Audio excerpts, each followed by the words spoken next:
There is a statement Jesus made that sounds so shocking that, if people only skim it, many will find it too harsh to believe it could have come from his mouth. To whoever has, more will be given, but whoever does not have, even what he has will be taken away. What does that sound like? It sounds like the one who already has will get even more. It sounds like the one who is lacking will be stripped clean. It sounds like a law that does not stand with the weak. If that sentence had been spoken by some rich, cold, unfeeling man, perhaps no one would be surprised. But this sentence came from the mouth of Jesus. And that is still not the hardest part for people to swallow. The hardest part is that he did not say it only once. He repeated it in many different settings, as if he deliberately refused to let anyone pretend they had heard it wrong. So now, only two possibilities remain. Either Jesus is saying something deeply frightening, or we have misunderstood this sentence for many years. And the dangerous thing is that most listeners do not stumble because the sentence is difficult. They stumble because they think they already understand it. But no, because beneath that sentence that sounds unfair, another layer of meaning lies still. And when that layer rises to the surface, what gets overturned is not just one difficult Bible verse. It is the way so many people have been looking at Jesus in a completely wrong direction. But wait. If you hear that sentence and immediately get angry, then you still have not touched its deepest pain. Because the most frightening part of this sentence does not lie on the surface level of the one who has gets more, the one who does not have gets taken from. Who would hear that and not feel uneasy? What would a mother who is short on money hear in that sentence? What would a person who has just lost a job hear in that sentence? What would a person who keeps praying while life still stays blocked hear in that sentence? No matter how you hear it, it is easy to feel the sting. But right there is where so many people slip. They stop at the first shock. They get upset. They react. They conclude. Done. It is like seeing only the tip of a blade sticking out and turning away, never knowing that behind it there is an entire hand holding it. This sentence is like that. It is not dangerous because it is blunt. It is dangerous because it makes people think they understand it too quickly. And the original teaching of Jesus does not allow you to understand it that quickly. Because right inside this sentence, there is one point that almost everyone steps over as if it were just a small stone on the roadside. But it is not a small stone. It is the latch. And once that latch is ignored, the whole door of reading Scripture goes off course. Then people start reading it in a very familiar way. Ah, Jesus must be talking about money. Ah, he must be talking about the rich and the poor.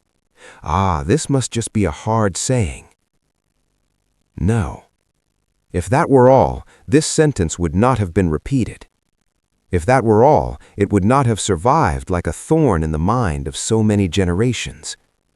If that were all, it would not have made so many people feel a chill run down their spine the more they read it.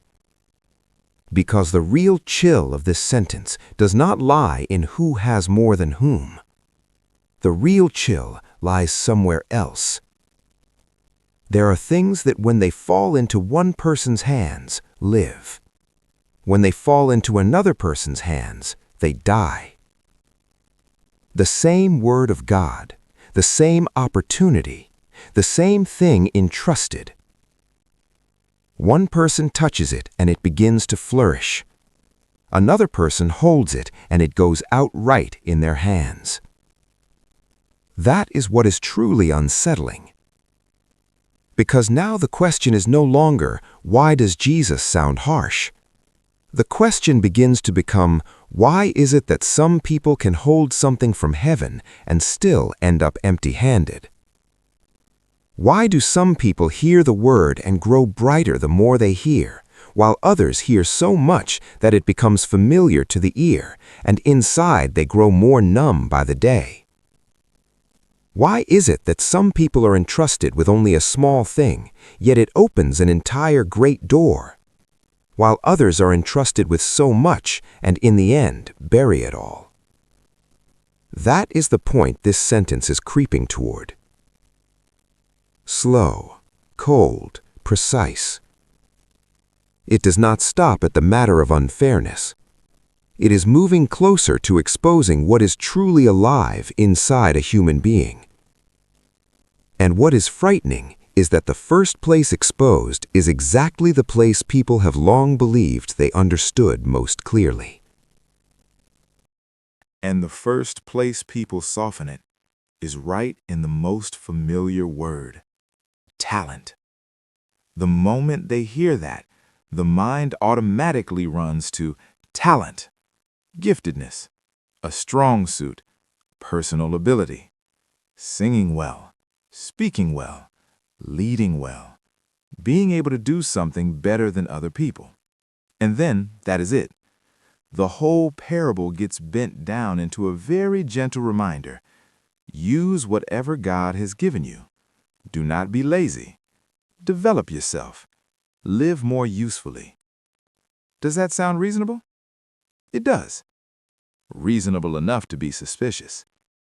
Because if this story were really that gentle, then why is its ending so cold? Why is it not, you should try harder, but instead, take it back, strip it away, throw him outside, weeping, gnashing of teeth? If a parable about developing your talents ends like that, then something is already wrong. Wrong at the very word people think they understand most clearly. Because the word Jesus uses here is not soft in the way people retell it. In Greek, it is talanton. Not an inborn ability. Not something that makes you feel special. Not something for you to sit and discover about yourself and then smile and say, "Ah, so this is my gift." No. It is a unit of weight. And not a light one, a heavy one. Very heavy. Heavy enough that when the original hearers heard it, they did not think of strengths. They thought of weight. They thought of silver. They thought of something so valuable that it would strain a person's arms to hold it. With that one move, the whole room changes color. Because if talent is not talent in the modern sense, then this parable is no longer a talk about what you are good at. It becomes a story about something very heavy being placed into the hands of servants. And wait, even at that point, many people still do not see how cold it really is. Because heavy here is not just a polished way of speaking, it is truly heavy. One talent in that time was equal to about 6,000 denarii, and one denarius was a full day's wage for an ordinary laborer. In other words, one talent was roughly 20 years of wages. 20 years. That is when the old reading starts to collapse. Because the servant whom people have spent years describing in a tone of pity, the one who had only one talent, the one with the least, the one who was not like the others, is holding 20 years of wages in his hand. Not little at all. Do not call him a man with little anymore. He is holding far too much. The one with 2 talents? About 40 years. The one with 5 talents? Almost an entire lifetime doubled. By this point alone, the parable is no longer gentle. Because Jesus is not telling a story about a few small gifts handed to a few people to see whether they will be diligent. He is setting up a scene that is almost absurd. A master places an enormous fortune into the hands of servants and then leaves. Servants. Not partners, not advisors, not equals. Servants. And right there, another hook appears. One even more dangerous. What kind of master dares to entrust something that great? A stingy man does not do that. A man who only knows how to squeeze others does not begin by throwing his whole fortune into their hands. A man who trusts no one does not act that way either. So right from the beginning, in the very way the story is set up, there is something very strange. What is entrusted is too great, and the trust behind it is too great as well. And the greater what is entrusted, the more the reaction that follows reveals the heart of the one holding it. That is when the parable stops asking, "What talent do you have? Are you outstanding? In what way are you better than others?" No. It begins to ask a much colder question. When something with real weight falls into your hands, what do you do with it? Do you set it into motion, or do you make it stand still? Do you see it as an act of trust, or do you see it as a threat?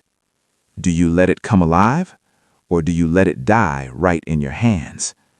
And that's only the first reversal. Because once the one who had only one talent is no longer a pitiful man with almost nothing, then the third servant no longer appears the way the familiar sermons have described him. He is no longer the man who lacked confidence, no longer the man who had not discovered his potential, no longer the man who did not know what his strengths were. No, he is a man holding 20 years of wages in his hand and then choosing to bury it in the ground. At that point, the story begins to smell different. It no longer smells like laziness. It no longer smells like self-development. It no longer smells like encouragement. It begins to smell like fear, avoidance, and something darker lying underneath. And if he is holding something that great and still buries it, then the real issue is no longer whether he had little or much. The issue is, in his eyes, who exactly that master is. But the story still does not stop at how great one talent was. The colder part lies here. The third servant did not lose it at all. He did not gamble it away. He did not run off. He did not burn through the whole fortune in a moment of foolishness. When the master returned, it was still there. At this point, many people begin to soften toward him. At least he kept it. At least he did not ruin it. At least he was able to return what he had received. And just when the listener begins to feel that this man was not all that bad, the parable drives in another blade. Because he did not merely keep it, he buried it in the ground.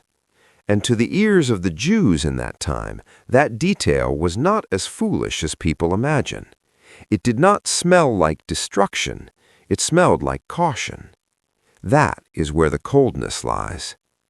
If this had been a reckless man, the story would have been easy. If this had been a greedy man whose motives were obvious, the story would have been flat. But no. This man did something that, on the surface, is very easy to defend. He could stand there, lift his head, return the sawed piece of silver untouched, and believe that he had handled it more wisely than the other two. No risk, no loss, nothing slipping through his hands. The more reasonable it sounds, the more frightening the story becomes. Because by this point, the wrong is no longer on the surface. It does not lie in dropping it. It does not lie in doing something reckless. It does not lie in something everyone can easily see. It lies more hidden, deeper. If a man can hold an entire fortune, bury it, keep it intact, and still be exposed before the master, then clearly Jesus is not aiming at the outer layer. He is aiming at the thing that was already controlling the shovel the moment it dug into the ground. Not the hand, not the soil, not the silver, but the way that man saw the master. And from here, the parable stops being about keeping possessions safe. It begins to touch something far more dangerous. There are people who receive a great deal, lose nothing at all, and still end up ruined, simply because in their eyes, their master is someone entirely wrong. The master returned. No warning, no appointed day, no messenger sent ahead to clear the way. He simply appeared. The 3 servants came forward one by one. The first stepped up. In his hands was no longer the original amount of silver. It had doubled. He did not speak at length. He simply presented what he had done. The second did the same. Less than the first, but what he brought was no longer what he had received at the beginning. The 2 of them stood there. No one made excuses. No one boasted. No one asked for leniency.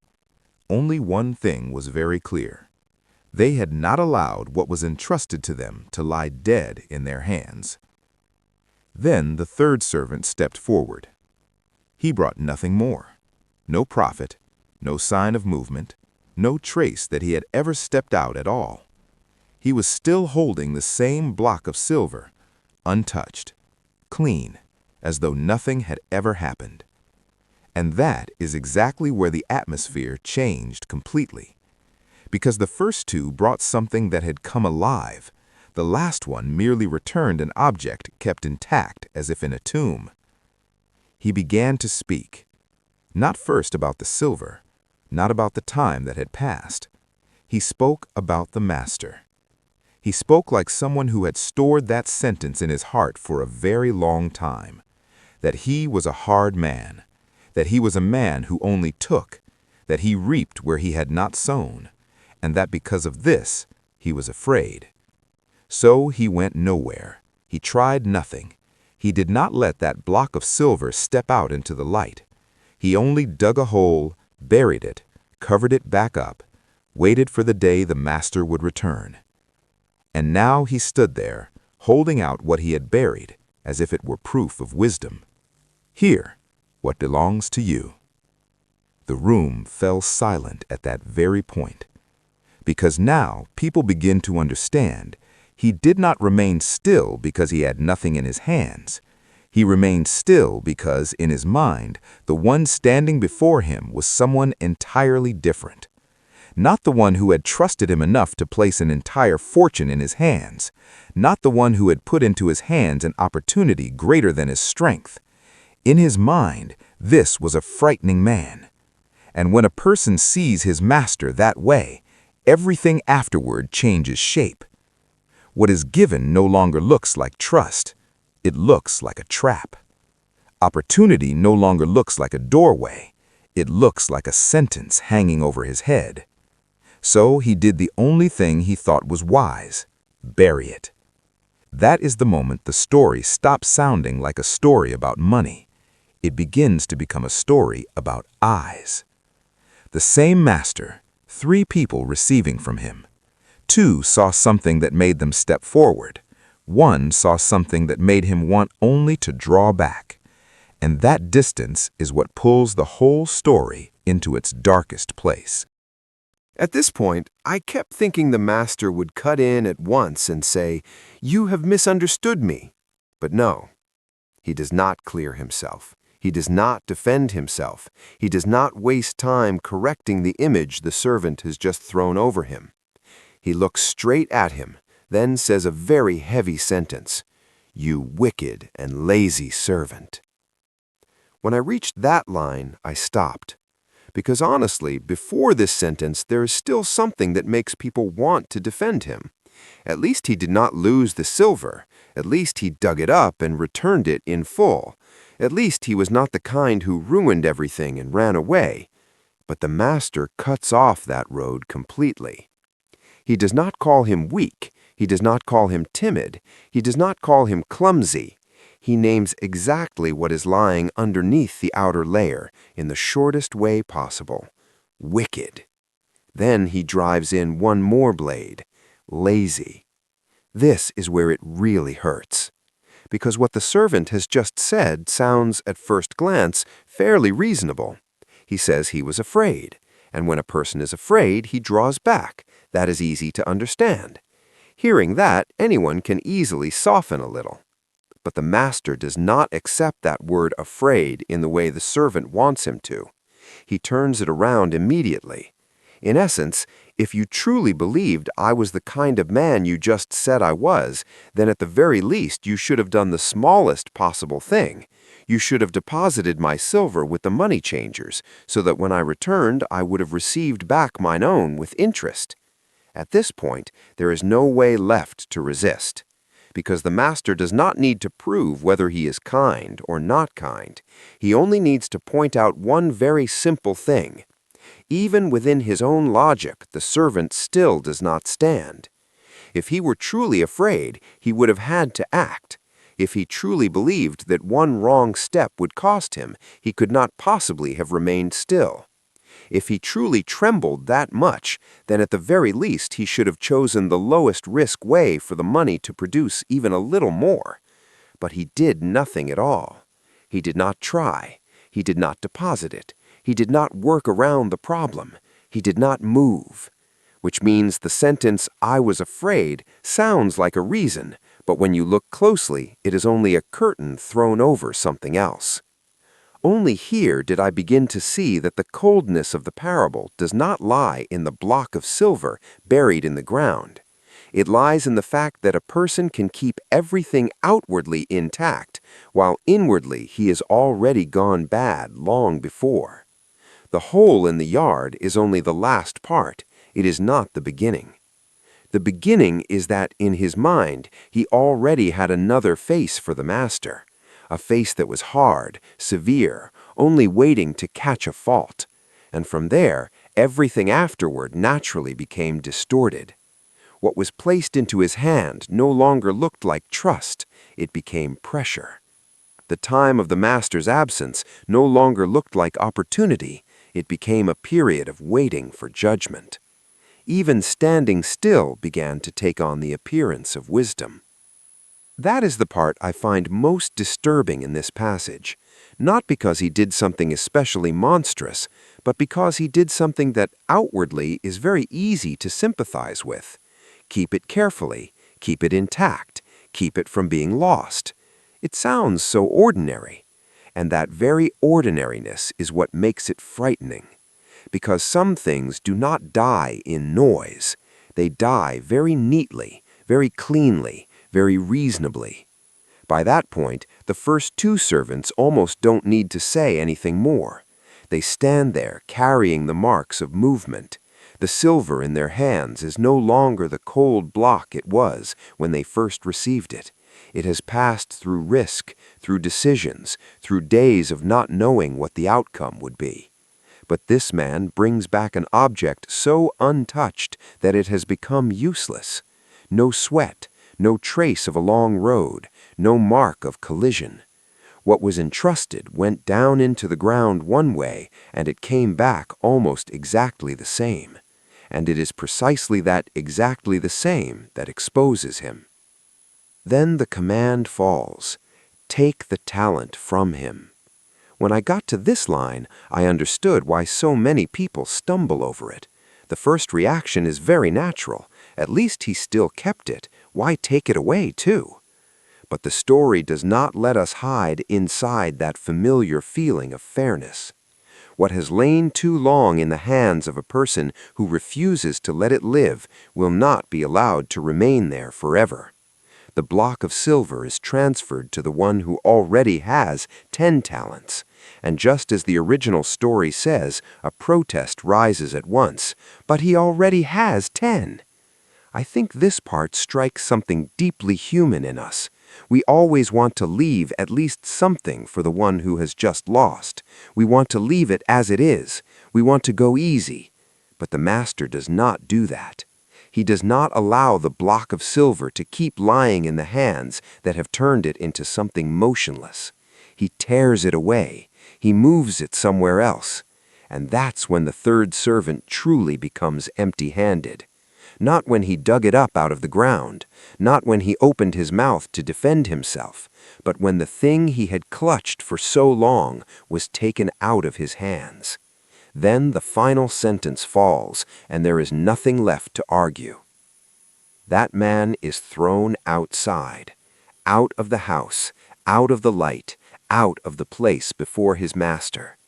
For me, the weight of this part is not the loss of the silver, it is the loss of place.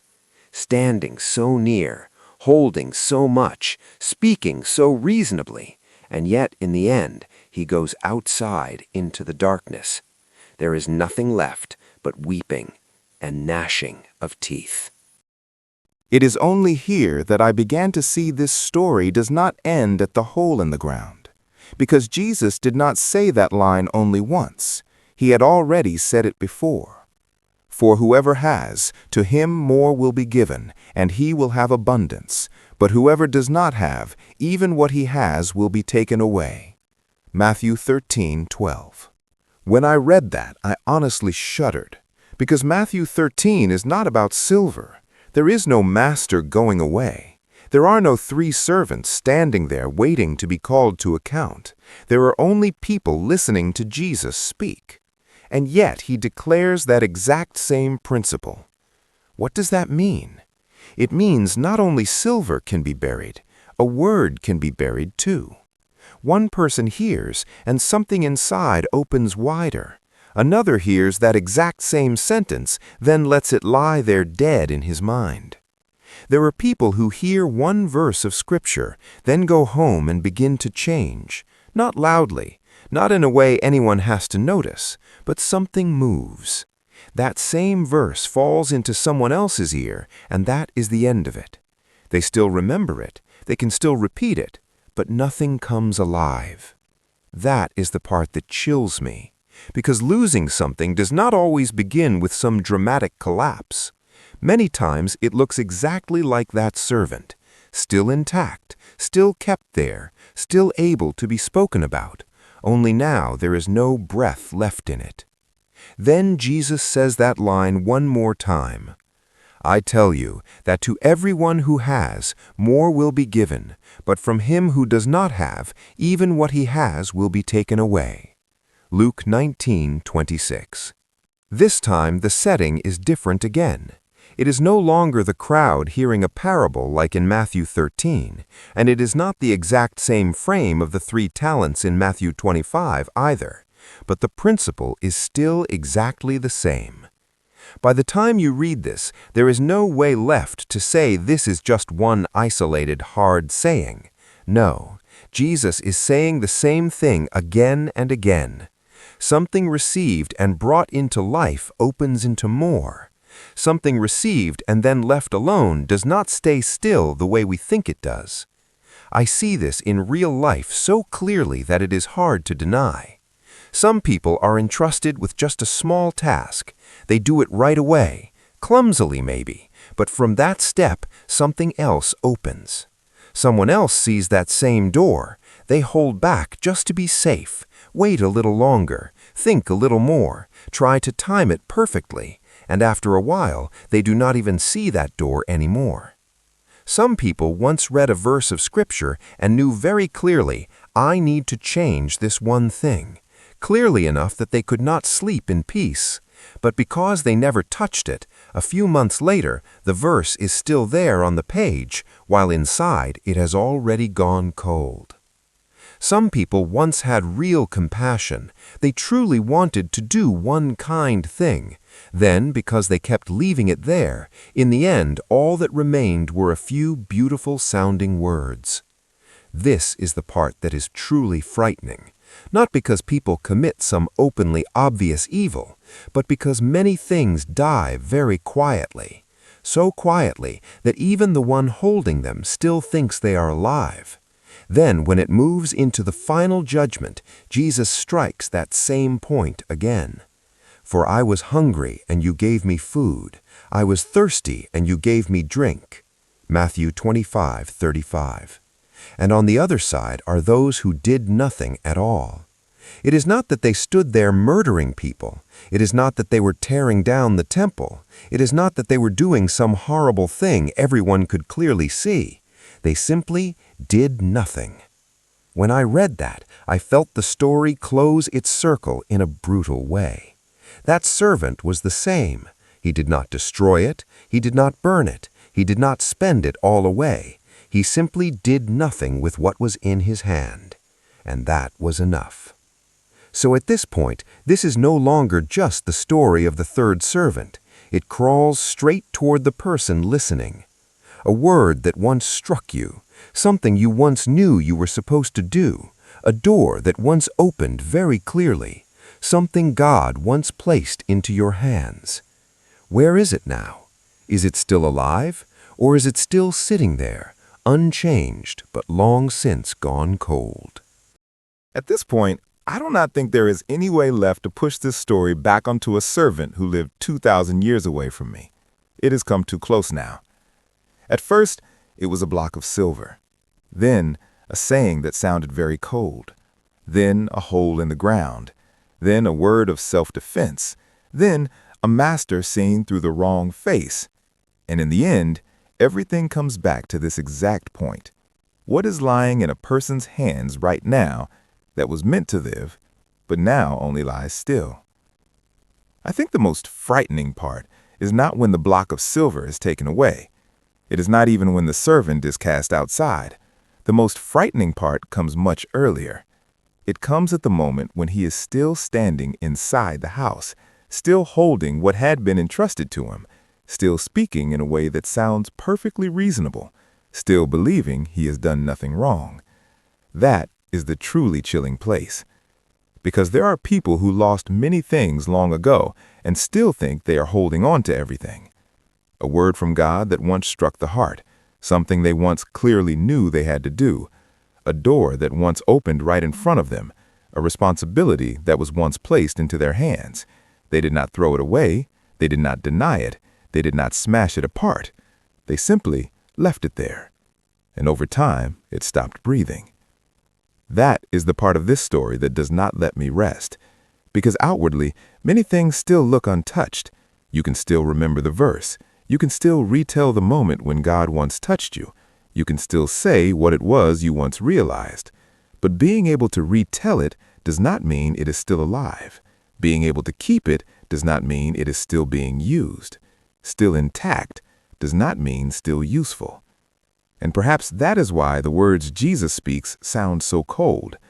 Not to shove people down even further, but to turn them over and wake them up before it is too late, before what was once entrusted becomes a beautiful corpse, before people grow so used to it that they mistake stillness for peace, before a life can still look clean, reasonable, and orderly, while inside it is long since gone dark.